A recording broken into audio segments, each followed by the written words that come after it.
Il-kwalità tal-ħajja, is-saħħa, is-sigurtà, it-trasport, l-infrastruttura u l-Mediterran kienu wħud mit-temi li ġew diskussi matul l-Assemblea tal-Partit Popolari Ewropew li saret bejn il-ħamis u l-ġimgħa fid-Dar Ċentrali tal-Partit Nazzjonalista. F'konferenza tal-aħbarijiet fi tmiem din l-Assemblea l-kap tal-Partit Nazzjonalista Bernard Grek flimkien mal-President tal-Partit Popolari Ewropew Manfred Weber tkellmu dwar numru ta' sfidi li qed jaffaċċja pajjiżna kif ukoll l-Ewropa. Min-naħa tiegħu il-kap tal-Partit Nazzjonalista Bernard Grek spjega kif matul dawn il-jumejn permezz tal-Assembleja iddiskutew numru ta' policies kif ukoll kellu l-opportunità li jitkellem ma' numru ta' delegazzjonijiet barranin. The EPP family came together to discuss several matters, internal matters but also matters of policy, and it's not only great pleasure but it's an honor that it was indeed in Malta that the EPP has also finalized the way forward with regards to the new Commissioner for the Mediterranean.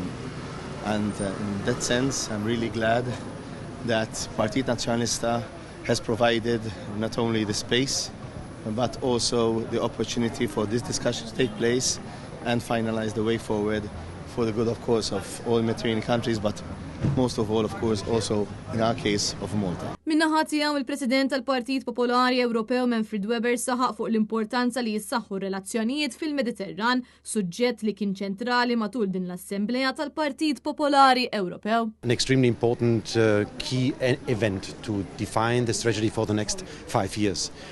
We take away from Malta two key elements, and first is about to ask for a Mediterranean pact. You know, we have to focus much more on the Mediterranean. We had yesterday our friends from Morocco here, we had friends from Lebanon here in a very difficult moment of time, and we were considering about the next step to go.